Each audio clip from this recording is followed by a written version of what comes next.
नमस्कार। देश और दुनिया की महत्वपूर्ण करंट अफेयर न्यूज़ के साथ मैं कुणाल आप सभी का संस्कृति आईएएस यूट्यूब चैनल पे स्वागत करता हूं। चलिए इसी क्रम में आगे बढ़ते हुए देखते हैं कि वे कौन से विषय हैं जिन पे हम लोग आज बात करने वाले हैं। तो यह सभी हमारी आज की करंट अफेयर न्यूज़ है और सभी बेहद महत्वपूर्ण है, इसीलिए ज़रूरी है कि आज के इस सेशन में प्रत्येक न्यूज़ पर विस्तार से चर्चा की जाए। हालांकि इस चर्चा से पहले आप सभी लोगों के लिए एक महत्वपूर्ण न्यूज़ है। यह महत्वपूर्ण न्यूज़ एक कोर्स से संबंधित है, क्योंकि संस्कृति आईएएस ने फैसला किया है आप सभी लोगों के लिए एक नया कोर्स शुरू करने का। यह फाउंडेशन कोर्स प्रीलिम्स और मेंस के लिए है, जो हाइब्रिड मोड पे शुरू किया जाएगा, यानी कि आप ऑनलाइन और ऑफलाइन दोनों ही तरह से क्लासेस ज्वाइन कर सकते हैं। और यह जो कोर्स है यह शुरू हो रहा है 3 अक्टूबर दोपहर 3 बजे दिल्ली में। इसीलिए आप सभी लोग जल्दी से अपना रजिस्ट्रेशन करवा दीजिए इस क्लास के लिए, ताकि आप लोग बढ़िया से क्लास ज्वाइन करते हुए अपना सिलेक्शन सुनिश्चित कर सके। और आप सभी लोग ये बात जानते हैं कि संस्कृति आईएएस एक ऐसी संस्था है जहाँ एक नहीं बल्कि हर शिक्षक ए श्रेष्ठ। तो इसी क्रम में हम लोग आगे बढ़ते हैं और देखते हैं हमारी पहली न्यूज़, जिसमें बात की जा रही है वाघनख के बारे में। एक महत्वपूर्ण वाघनख जिसका उपयोग किया करते थे छत्रपति शिवाजी महाराज। यह वाघनख वर्तमान में ब्रिटेन में एक संग्रहालय में है। ठीक है, तो चलिए आगे समझते हैं इससे संबंधित महत्वपूर्ण बातों को, क्योंकि महाराष्ट्र सरकार फिलहाल वर्तमान में बहुत अधिक एफर्ट्स लगा रही है इसको वापस लाने के लिए। और अभी फिलहाल वर्तमान में ब्रिटेन में जो सरकार है वह सरकार हमारे लिए बेहद महत्वपूर्ण है, इसीलिए सरकार ने सहमति भी दर्ज कर दी है कि जी हाँ, हम आपको यह वाघनख वापस करेंगे और आप इसको भारत ले जा पाएंगे। एक महत्वपूर्ण बात यह भी है कि वर्तमान में भारत में छत्रपति शिवाजी महाराज के राज्याभिषेक की 350वीं वर्षगांठ मनाई जा रही है, क्योंकि उनका जो राज्याभिषेक था वह 6 जून 1674 को हुआ था और अब 2024 में उनके राज्याभिषेक के 350 वर्ष पूरे होने वाले हैं। तो इस 350वीं जयंती के अवसर पर यह एक महत्वपूर्ण उपलब्धि है हम सभी लोगों के लिए। और यह भी महत्वपूर्ण है कि वे वाघनख हम क्यों लाना चाहते हैं भारत में। देखिए, यह जो फोटो आप लोग की स्क्रीन पे है ना, यह वही वाघनख है जिसकी हम लोग बात कर रहे हैं। इसके साथ में एक इस प्रकार का केस भी रखा हुआ है, और जितने भी लोग इस केस को पढ़ेंगे तो उनको पता लगेगा कि इस पे प्रॉपर लिखा हुआ है बढ़िया से कि वाघनख ऑफ शिवाजी है। और इसके माध्यम से इन्होंने एक महत्वपूर्ण उपलब्धि हासिल की थी। क्या उपलब्धि थी? उन्होंने जनरल अफजल खान को इसके माध्यम से मारा था। यह कहाँ का सुल्तान था? तो बीजापुर सल्तनत में यह एक सुल्तान था। तो जिस समय छत्रपति शिवाजी महाराज अपनी गद्दी पे आसीन थे, मराठा साम्राज्य को चला रहे थे, तो उस समय उनकी एक मीटिंग हुई जनरल अफजल खान से। तो छत्रपति शिवाजी महाराज पहले ही इनके मंसूबों को जानते थे। इनकी आपस में डील यह हुई थी कि भाई ठीक है, हम लोग आपस में बैठेंगे और बातचीत करेंगे और जो भी निर्णय लिए जा सकेंगे उन सभी निर्णयों को हम लेंगे। तो ये पूरी की पूरी जो बैठक थी वह निरस्त्र थी। दूसरी महत्वपूर्ण बात यह भी है कि इस मीटिंग में छत्रपति शिवाजी महाराज तथा अफजल खान के साथ में 10-10 लोग भी पार्टिसिपेट किए थे। बट क्या हुआ कि शिवाजी महाराज पहले से ही परिचित थे कि यह व्यक्ति किस प्रकृति का है, तो वह अपने साथ वाघनख लेकर के गए थे छुपा करके। और ऐसा ही हुआ। अफजल खान ने उनके साथ विश्वासघात करने का प्रयास किया, उनको वहां तलवार से मारने की कोशिश की। पर जिस समय उसने यह कोशिश की उसी समय छत्रपति शिवाजी महाराज ने वाघनख से उसके पूरे के पूरे पेट को चीर दिया था, जिसके बाद वो वहीं मर गया था। तो जरूरी था अपने लिए इस प्रकार की कूटनीति को अपनाना जो उन्होंने प्रदर्शन किया। और हम सभी जानते हैं कि छत्रपति शिवाजी महाराज गुरिल्ला वॉरफेयर में कितने अधिक समृद्ध भी थे। ठीक है, तो बात सभी के लिए बेहद महत्वपूर्ण है। तो यह घटना कब हुई थी? यह घटना हुई थी 10 नवंबर 1659 को। और 1659 की यह घटना अपने आप में बेहद यादगार है, क्योंकि जो ये अफजल खान था ना, छत्रपति शिवाजी महाराज से कद में भी काफ़ी बड़ा था। तो वह प्रॉपर स्टडी करके गए, एनालिसिस करके गए थे कि बड़ा व्यक्ति है तो मैं किस किस पॉइंट्स को उसके बॉडी को टारगेट कर सकता हूं ताकि मैं बच जाऊं। और उनको पता था विश्वासघात तो होना ही है। तो उसी स्थिति में उन्होंने प्रॉपर स्टडी की और अपने लिए एक अच्छा वाघनख तैयार करवाया। तो वाघनख के बारे में भी हम लोग बढ़िया से बातचीत करेंगे। लेकिन यह 10 नवंबर 1659 की डेट आप लोगों को याद रखनी है। क्यों? क्योंकि फिलहाल वर्तमान में महाराष्ट्र गवर्नमेंट ने यह फैसला लिया है कि हम एक प्रतिनिधि मंडल अभी ब्रिटेन भेजेंगे। कब भेज रहे हैं? तो उसके लिए डेट निर्धारित है 28 सितंबर। तो इस समय एक प्रतिनिधि मंडल जाएगा वहां, सारी बातचीत करेगा वाघनख की। और यह जो वाघनख है भारत में आएगा कब? नवंबर के महीने में भारत आएगा, ऐसा माना जा रहा है। रीजन यही इसी की एनिवर्सरी। तो इसी डेट को हम चाहते हैं कि ये भारत आए और फिर इसको एक ऐसे स्थान पर रखा जाएगा जहां हर व्यक्ति जाकर के इस वाग्नक को देख सके, क्योंकि भारत के लिए एक अमूल्य धरोहर है यह। ठीक है, इसके साथ ही आप लोग को यह भी जानना जरूरी है कि यह जो वाग्नक है बेहद महत्वपूर्ण था, यह मराठा साम्राज्य के लिए, छत्रपति शिवाजी के लिए, तो इसको काफी अच्छे संभाल के रखा गया था। लेकिन पेशवा प्रधानमंत्री ने सतारा दरबार में एक मीटिंग हुई और वहां जो मीटिंग हुई तो जो है यह पेशवा प्रधानमंत्री था, इसने यह वाग्नक एक अंग्रेजी अधिकारी जेम्स ग्रांट डफ को दे दिया था। और जेम्स ग्रांट डफ ने क्या किया कि इसको अपनी सेवा खत्म होने के बाद उपहार मिला था इसको, तो उपहार के रूप में इसको यह वापस ब्रिटेन ले गया, बट कुछ समय के बाद इसने संग्रहालय को दे दिया था, जिसके बाद ये वहां सुरक्षित है, अब तक वहीं रखा हुआ है। कौन सा है वो संग्रहालय? तो संग्रहालय का नाम है विक्टोरिया और अल्बर्ट संग्रहालय, जो लंदन में है। ठीक है, इतनी सभी बातें बेहद महत्वपूर्ण है आप सभी लोगों के लिए, तो नोट डाउन करके रखिएगा, क्योंकि किसी भी एग्जाम में यह पूछी जा सकती है। इसके साथ ही जरूरी है कि कुछ बात हम लोग जान लें वाग्नक के बारे में। तो एक्चुअल में होता क्या है ये आप सभी लोग देख रहे हैं। तो ये जो इंस्पायर है एक्चुअल में ये है बाघ से इंस्पायर है। जब कभी भी क्या होता है कि बाघ कभी किसी पे हमला करता है तो एक्चुअल में वो पंजा मारता है। ये गुण हम लोग को देखेंगे तो बिल्ली के अंदर भी होता है, वह भी पंजे का प्रयोग करती है। और एक्चुअल में होता है ऐसा कि उसके नाखून जो होते हैं वो इतने नुकीले होते हैं कि जिस हिस्से पे लगता है ना वो उस हिस्से में स्क्रैच आ जाते हैं। बट यह उसी से इंस्पायर था, बट चीज़ अलग है। एक्चुअल में तो उसको मेटल से बनाया जाता है। मेटल से कैसे बनाया जाता है कि इसको कभी लोहे से या स्टील से बनाया जाएगा।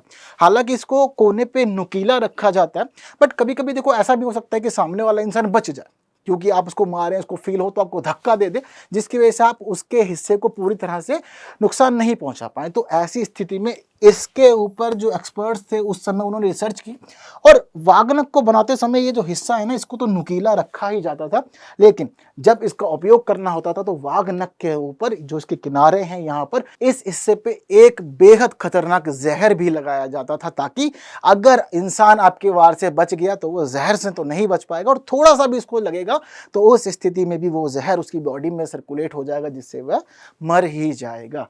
बात क्लियर है? तो इस प्रकार से वाग्नक का प्रयोग किया जाता था। इसमें दो रिंग्स बनाई जाती थी, यह दोनों कॉर्नर पे आप देखेंगे तो रिंग्स हैं यहाँ पर, तो इन दोनों ही उंगलियों के अंदर इन रिंग्स को पहना जाता था, जिससे कि अच्छी पकड़ बन जाती थी और उसके बाद इसका उपयोग कर पाते थे। अगर हम इसके उल्लेख की बात करें तो कहाँ से इंस्पायर, तो बहुत पुराना है ये।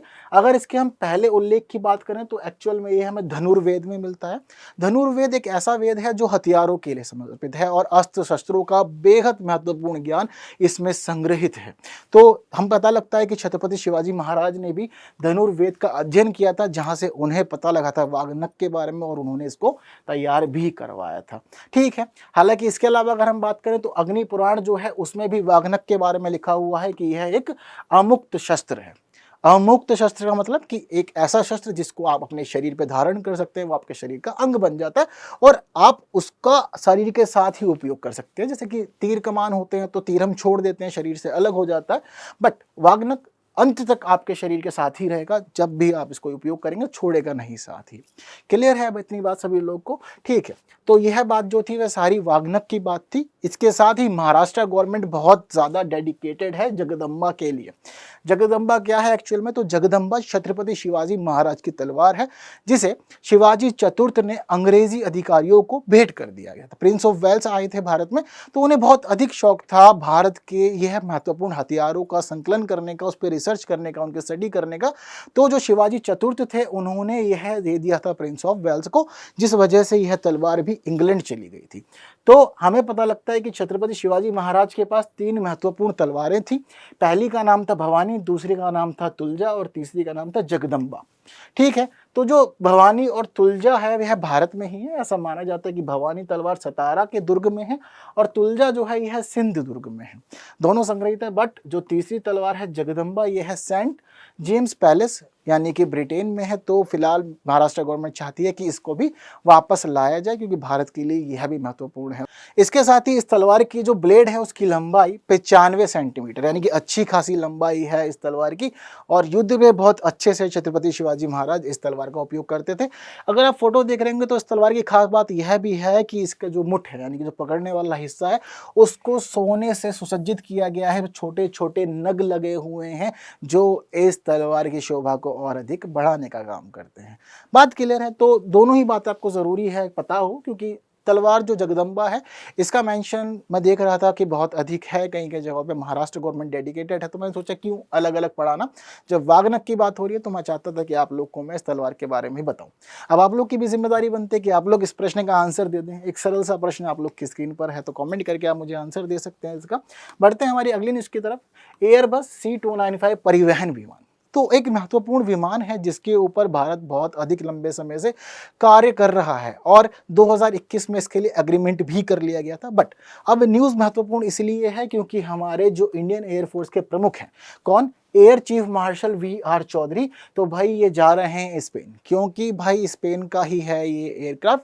तो स्पेन जा रहे हैं क्योंकि उनको सूचना मिली है कि पहला जो C295 परिवहन विमान है अब पूरी तरह से तैयार हो चुका है और इसका यूज़ कर सके। तो ऐसी स्थिति में आज मंडे के दिन वो फिलहाल निकल गए हैं स्पेन के लिए और उन्हें बताया जा रहा है कि वेडनेसडे को अब वह इस प्लेन को भारत में ला सकते हैं, इस एयरक्राफ्ट को भारत ला सकते हैं। तो इसीलिए यह न्यूज़ बेहद महत्वपूर्ण हो गई है समझने जानने के लिए। यह वही एयरक्राफ्ट है जिसकी हम लोग बात कर रहे हैं, C295। तो ज़रूरी है कि इससे संबंधित बातों को समझें, क्या समझौता हुआ था वो समझें और आगे क्या क्या संभावना है। देखिए हमारा रक्षा क्षेत्र बहुत अधिक मजबूत होगा, ठीक है। पुराने जो एवरो विमान से हमारे पास में, हम इसके माध्यम से उसको रिप्लेस करेंगे, यह तो महत्वपूर्ण है ही है। साथ साथ हर जो नया विमान आता है या जो भी नई तकनीक आती है तो उसमें कुछ हम लोग उन्नत फीचर्स डाल देते हैं जिसकी वजह से युद्ध के समय या कभी भी विपरीत परिस्थितियों में हमें बहुत अधिक मदद मिल जाती है इन विमानों से ही, ठीक है। तो कुछ खास बातें ज़रूरी है कि हम लोग पहले कर लेते हैं समझौते के बारे में। समझौता कब हुआ था? सितंबर 2021 को हुआ था। इस समय भारत सरकार ने 21,935 करोड़ का समझौता किया था स्पेन की कंपनी एयरबस के साथ में, ठीक है। क्योंकि हम चाहते थे कि हमारे जो पुराने एवरो विमान हैं HS748 इनको हम रिप्लेस करें क्योंकि काफ़ी अधिक पुराने हो गए हैं अब ये। तो इस समय जो ये पूरी की पूरी डील थी, इसमें बात हुई थी कि हमें 56 एयरबस C295 विमान चाहिए। अब इसके लिए सारी बातें फाइनल हो गई। बट अब इसमें फैसला यह हुआ कि भाई स्पेन ने बोला कि हम 16 विमान तो आपको अपने यहाँ से बना के दे देंगे और प्रॉपर पूरी फ्लाई अवे कंडीशन में देंगे, यानी कि 16 विमान स्पेन से मिलेंगे फ्लाई अवे कंडीशन में कि बस बैठो और उड़ा लो। इन्होंने कहा कि लेकिन जो बचे हुए 40 विमान हैं यह हम भारत में ही असेंबल करवाएंगे, सारा काम इनका भारत में होगा। तो इसी वजह से जो 16 विमान मिलने थे स्पेन से उसके लिए समय निर्धारित किया गया 4 वर्ष। कहा कि 4 वर्ष में आपको यह 16 विमान हमारी तरफ से दे दिए जाएंगे, उसके बाद आप इसका उपयोग कीजिएगा। अब यह जो पूरा का पूरा एग्रीमेंट है, जो पूरी की पूरी डील है, यह डील एक्चुअल में कब तक के लिए है? 10 वर्षों के लिए निर्धारित हुई थी। तो 10 वर्षों का क्या स्थिति है इसमें कि 4 वर्षों के लिए तो विमान तैयार होंगे स्पेन में और 4 वर्षों में यह 16 विमान दिए जाएंगे।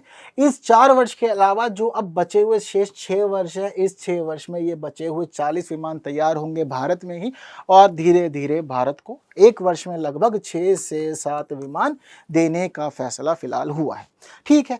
तो भारत में अब कहाँ होंगे? आप समझ गए कि स्पेन में हो रहे हैं, कैसे कैसे हो रहे हैं, इत्यादि इत्यादि सारी बात समझ गए। बट अब प्रश्न खड़ा होता है 40 विमानों के लिए कि ये 40 विमान कहाँ पे तैयार होंगे।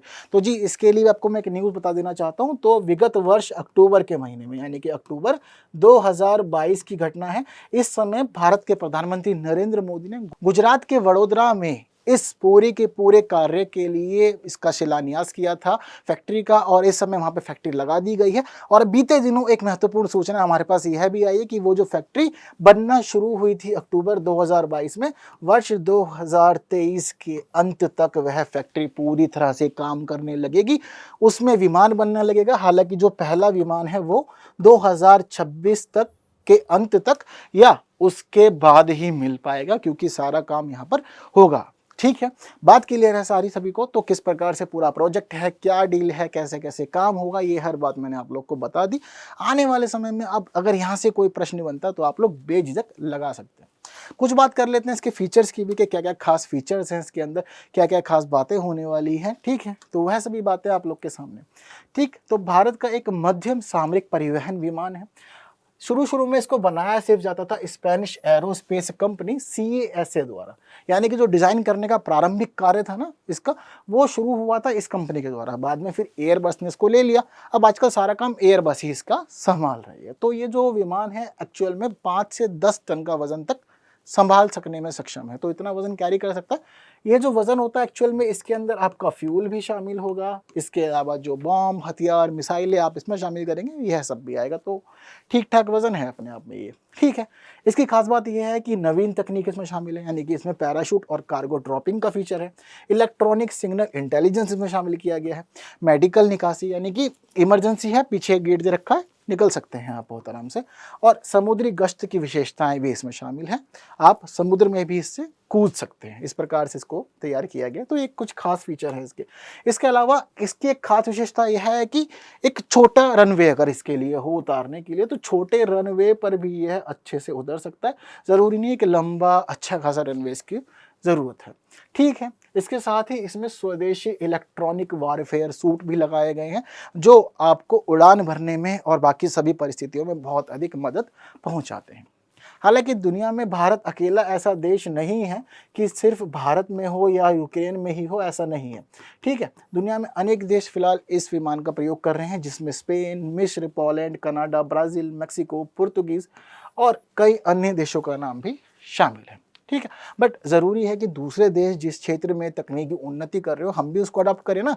कहीं ऐसा हो कि दूसरे लोग अच्छे तकनीकी विमान लेके घूम रहे हैं और हम लोकल विमान लेके घूम रहे हैं, तो ऐसा होगा कि ठुक जाएगा कोई हमको, ठीक है ना, और परेशानियाँ बढ़ जाएगी। तो इसीलिए ज़रूरी है कि डिफेंस में इसी प्रकार इन्वेस्टमेंट करते रहें और तकनीकी क्षेत्र को लगातार अच्छा करते रहें, ठीक है। इतनी बात क्लियर है, सभी लोग को समझ गए ना, ठीक है, गुड। कई लोगों ने कमेंट किया था, मैं बताना भूल गया कि 1-2 दिन अभी पीछे दिनों क्लासेस नहीं अपलोड हुई थी आप लोग के लिए, तो एक्चुअल में दिल्ली में G20 की मीटिंग थी, आप सभी जानते, तो सारी गाइडेंस फॉलो की जा रही थी, इसी वजह से क्लासेस आप तक नहीं पहुंच पा रही थी, ठीक है। तो फिलहाल जल्दी से मुझे आप क्वेश्चन का आंसर दे दीजिए। यह प्रश्न आप लोग की स्क्रीन पर है, काफ़ी अच्छा प्रश्न है आप लोग के लिए, तो आंसर करते हुए देखते हैं हमारी तीसरी न्यूज़।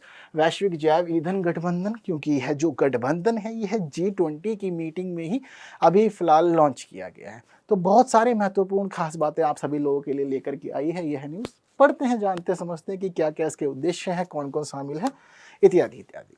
तो वैश्विक ऊर्जा तंत्र में संशोधन के लिए, जैसा कि हम सभी जानते हैं कि फिलहाल पूरी दुनिया की कोशिश है कि क्लाइमेट चेंज को कंट्रोल किया जाए। इस शताब्दी के अंत तक जिस भी प्रकार से टेम्परेचर चेंज हो रहा है उसको रोका जाए, 1.5 डिग्री सेल्सियस के नीचे अधिक तापमान ना बढ़े। बट ग्लोबल वार्मिंग बहुत ज़्यादा हो रही है, क्लाइमेट चेंज हम रेगुलरली देख रहे हैं, जिस वजह से पूरी संभावनाएँ हैं कि बहुत अधिक तापमान परिवर्तन होगा। यूरोप के हम देखते हैं बहुत सारे देश अभी भी बहुत अधिक ड्रॉट का सामना कर रहे हैं, तो उनके लिए भी बहुत दिक्कत है, भारत में भी परेशानियां हो रही हैं। हम चाहते हैं कि चीज़ें नियंत्रित हो जाए, बट उस तरफ कोई अच्छे परिणाम नहीं मिल रहे। इसी वजह से सोचा कि एक जैव ईंधन गठबंधन बना लिया जाए, दुनिया के सभी देश मिलजुल के बायोफ्यूल की तरफ आगे बढ़ेंगे, क्योंकि पॉल्यूशन बहुत अधिक होता है व्हीकल से, और अगर हम कार्बन उत्सर्जन को कंट्रोल कर लेंगे तो चीज़ें सुधर जाएगी। हालांकि इसके जो संस्थापक सदस्य हैं वह मुख्य रूप से 3 देश हैं, भारत, ब्राज़ील और अमेरिका। यह तीनों इसके संस्थापक सदस्य हैं, और ये बहुत ही इम्पॉर्टेंट बात है आप लोगों के लिए, क्योंकि भाई इसकी स्थापना के बाद ही 19 देश जो G20 में शामिल हैं। इसके अलावा G20 के दोनों ही जो ऑर्गेनाइजेशंस हैं, यूरोपियन यूनियन और अफ्रीकन यूनियन, जी हाँ, अब अफ्रीकन यूनियन इसका मेंबर बन चुका है, सभी लोगों ने देखा था, तो वह इसका 21वां सदस्य बन गया है, ठीक है। तो वो दोनों के दोनों ऑर्गेनाइजेशन, इसके अलावा उन 2 इंटरनेशनल ऑर्गेनाइजेशंस के अलावा 2 और ऑर्गेनाइजेशन ऐसे हैं जो फिलहाल इसमें शामिल हैं। तो टोटल 12 ऑर्गेनाइजेशन और 19 देश इसमें अभी फिलहाल सहमति दर्ज कर चुके हैं कि ठीक है, हम इसका सदस्य बनने के लिए तैयार हैं। तो इसी बीच आपसे इस प्रकार का प्रश्न भी पूछा जा सकता है कि एक्चुअल में कौन इसके संस्थापक सदस्य हैं। तो ये तीनों ही नाम आप लोग को याद रखने हैं इन सदस्यों के बारे में।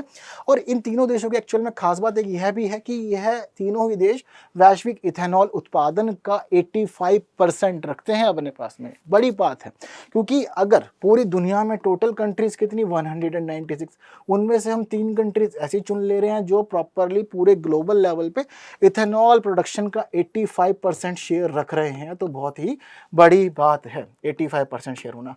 और ये 85% शेयर कैसा है ये भी आप समझ लीजिए, तो आपको थोड़ा आइडिया लग जाएगा इंडिया के बारे में।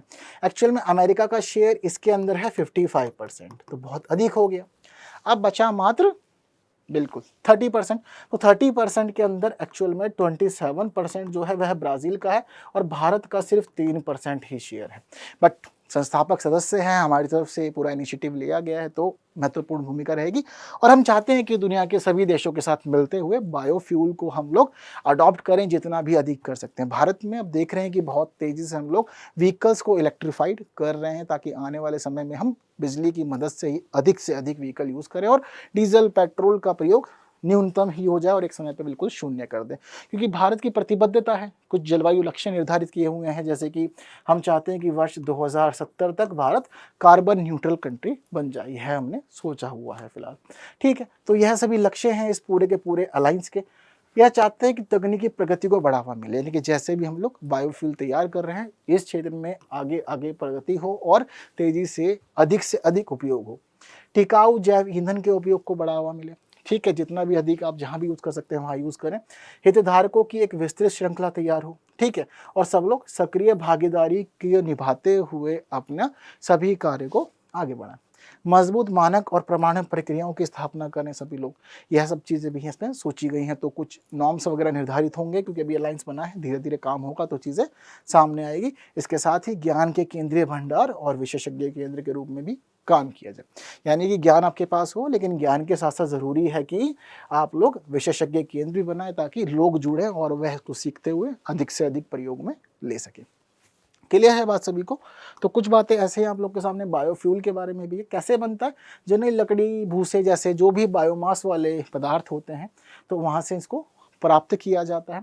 इसमें मुख्य रूप से हम देखते हैं कि मकई, गन्ना या गाय का गोबर या जो अन्य पशु हैं उनके अपशिष्ट के माध्यम से बायोमास को हम प्राप्त कर सकते हैं। तो जहाँ से भी हमें बायोमास मिलेगा, तो बायोमास को हम लोग क्या करेंगे, उसके दहन के माध्यम से जो भी हमको गैस के रूप में या तरल के रूप में जो भी फ्यूल प्राप्त होगा, उसको हम लोग स्टोर करेंगे और उसको स्टोर करते हुए जैव ईंधन तकनीक को आगे बढ़ाने की दिशा में निरंतर कार्य करेंगे, प्रयास करते रहेंगे। ठीक है, तो महत्वपूर्ण नवीकरणीय ऊर्जा संसाधन है हम लोग के लिए, और आने वाले समय के लिए, भविष्य के लिए यह महत्वपूर्ण फ्यूल बन सकता है और एक अच्छी भूमिका निभा सकता है आने वाले समय में। ठीक है, तो इसके साथ ही आप सभी लोगों के लिए एक खास बात यहाँ पर यह भी है कि एक प्रश्न आप लोग की स्क्रीन पर, तो इस प्रश्न का मुझे जल्दी से जवाब दे दीजिए। ठीक है, बात क्लियर है सभी को?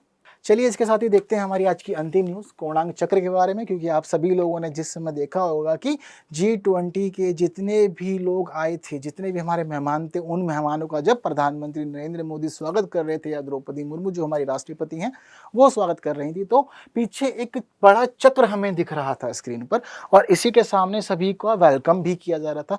तो कुछ बातें थोड़ी सी कर लेते हैं, क्योंकि भारत ने अपनी सांस्कृतिक विविधता, अपना इतिहास, अपनी सभ्यता, संस्कृति, हर एक चीज़ यहाँ पे प्रदर्शित की थी विश्व के इन देशों के सामने। तो ज़रूरी है कि कुछ खास बातें से संबंधित कर ली जाए। तो क्या खास बातें हैं कि एक्चुअल में ये जो चक्र है यह कहाँ का है, ओडिशा के पुरी में एक मंदिर है, सूर्य मंदिर जिसको जाना जाता है, कोणार्क का सूर्य मंदिर कहते हैं, इसमें ही यह चक्र लगे हुए हैं और वहीं से यह पूरा का पूरा डिज़ाइन लिया गया था, जो आप लोग भी समय देख पा रहे हैं। तो इसकी खास बातों को आप समझते हैं, क्या क्या खास बातें हैं इसकी। तो एक्चुअल में जो ये कोणार्क का सूर्य मंदिर है, इसको बनवाया था 13वीं शताब्दी में राजा नरसिम्हादेव प्रथम ने, और उसके बाद से ही आज तक यह अपनी स्थिति में बना हुआ है। भारत में बेहद महत्वपूर्ण है। यह जो व्हील है, इस व्हील में, इस चक्र में 24 तीलियां बनी हुई है। अब 24 को एक्चुअल में नहीं समझ पाते कि किस रेफरेंस से बनाया गया था, ये क्या रिलेवेंस था, तो उसको जोड़ा जाता है। जैसे कि 24 तीलियां हैं, तो जनरली क्या होता है कि हम ऐसा मानते हैं कि दिन में कितने घंटे, 24 घंटे। तो ऐसा माना जाता है कि एक एक तिल्ली एक एक घंटे को सूचित कर रही है। इसके साथ ही ये बता रहा है कि समय निरंतर चलता रहता है, चाहे कोई भी जीव हो, संपूर्ण प्रकृति के लिए यह हमेशा चलयमान है, चलता रहेगा, कभी नहीं रुकेगा। आप लोग को भी ध्यान देना है कि समय हमेशा चलता है, तो पढ़ाई पे ध्यान दे, समय बेवजह व्यर्थ कहीं भी ना करें, क्योंकि आजकल डिस्ट्रैक्शन बहुत ज़्यादा हो गया सभी के जीवन में। इसके साथ ही यह भारत के प्राचीन ज्ञान, वास्तुशिल्प उत्कृष्टता और उन्नत सभ्यता का भी प्रतीक है, ऐसा हमें पता चलता है। ठीक है, इसके साथ ही यह लोकतांत्रिक प्रक्रिया के लिए भी एक शक्तिशाली प्रतीक है। क्यों? क्योंकि भाई आज का जो हम लोग का तिरंगा है, हमारा राष्ट्रीय ध्वज है, उसके केंद्र में भी यह चक्र हम लोगों ने लगवाया हुआ है, 24 तिल्लियों वाला ही। ठीक है, कुछ खास बातें इसके महत्व की, तो हम लोग का कला का और वास्तुकला का तो उसके उदाहरण ये है ही है। इसके साथ साथ ही दिन के समय का अनुमान भी इसके माध्यम से लगा सकते हैं, और समय निरंतर चलयमान है, समय बढ़ता रहता है, काल बदलता रहता है, ये हम देखते हैं। और ये एक्चुअल में मानवता को समग्रता से शामिल करता है। समग्रता अर्थात वसुधैव कुटुंबकम, जो हमारी G20 की थीम भी है। तो समग्रता शामिल करता है, इसमें हर एक चीज़ है, चाहे पक्षी हो, देवी देवता हो, पहाड़ हो, नदी हो, जानवर हो, जीव हो, छोटे छोटे कीड़े मकोड़े, मनुष्य इत्यादि सभी को यह अपने में शामिल करता है, समावेश करता है। ठीक है बात सभी के लिए। तो इसी प्रकार इसका बेहद महत्वपूर्ण सिग्निफिकेंस रहा है हमेशा से ही। ठीक है, तो कुछ खास बातें ज़रूरी है कि हम लोग कोणार्क सूर्य मंदिर की भी कर लें। ठीक है, कहाँ पर है, किसने बनवाया, 1250 में बनवाया। गंग राजवंश के जो राजा थे नरसिम्हदेव प्रथम, उन्होंने इसको बनवाया था, जैसे कि मैंने आप लोग को अभी यहाँ भी ये बात बताई है। ठीक है, चलिए इसके साथ साथ ये जो मंदिर है यह सूर्य देवता को समर्पित है। यह मंदिर एक प्रकार से रथ के रूप में बनाया गया, इसको रथ मंदिर भी कहते हैं, क्योंकि जब आप इसको पास से देखेंगे इसका स्ट्रक्चर, जैसे कि एक फोटो मैंने लगवाई है आप लोग के लिए, तो इसमें आपको इस प्रकार से अलग अलग जगह पर पहिए भी देखने को मिलेंगे। हालांकि मूवमेंट नहीं करता ये, बट इसका जो शेप है ये इस प्रकार का ही बनवाया गया था उस समय। ठीक है, तो वास्तुकला जो थी मंदिर की कौन सी शैली में है, ओडिशा शैली में है, उसका अनुसरण करता है। इसके साथ ही बेहद महत्वपूर्ण बात यहाँ पर यह भी आप लोग को ध्यान रखनी है कि ये जो मंदिर है इसको 1984 में यूनेस्को ने विश्व विरासत धरोहर स्थल के रूप में भी अधिसूचित कर लिया था। ठीक है, इस मंदिर में जो पहिए बने हुए हैं ये, यानी कि इसके टोटल हम नंबर देखें तो नंबर है 24, यानी कि 12 पेयर्स बने हुए हैं। तो अगर हम 24 को अलग करते हैं तो इसको फिर हम रिलेट कर सकते हैं आवर्स के साथ में कि 24 घंटों को ही प्रदर्शित कर रहा है। हालांकि जब ये कन्वर्ट हो जाते हैं पेयर्स में तो ऐसा मान लिया जाता है कि ईयर के ये 12 मंथ्स को डिनोट कर रहा है, 12 महीनों की स्थिति को दर्शा रहा है। ठीक है, इसके साथ ही हम लोगों ने अब जो नई करेंसी शुरू की है बीते दिनों, जैसे कि 10 का नोट, तो 10 के नोट पे अगर हम देखते हैं तो वहाँ भी हमें यह चक्र बना हुआ ही दिखता है, वहाँ प्रॉपर लिखा भी हुआ है कोणार्क सूर्य मंदिर। तो बेहद महत्वपूर्ण है भारत की संस्कृति में, इतिहास में, कला में, जिसके बारे में जानना पढ़ना समझना आप लोग के लिए ज़रूरी था, इसलिए हम लोगों ने डिस्कशन किया है। आप लोग के लिए भी ज़रूरी है कि आप लोग मुझे इस प्रश्न का आंसर दे दें। एक सरल सा प्रश्न आपके स्क्रीन पर है। तो आज के इस वीडियो में बस इतना ही, जो भी महत्वपूर्ण बातें थी सभी कर ली गई है। फिर मिलेंगे, ऐसे ही नई नई बातें करेंगे, आपके साथ सभी चीज़ों को डिस्कस करेंगे और रोज़ रात 9 बजे आपसे आके यूं ही मिलते रहेंगे। इस सेशन को पसंद करते हो बाकी साथियों तक भी साझा करें, उनको भी जोड़ लें और रेगुलर ऐसे ही पढ़ते रहें। Thank you so much.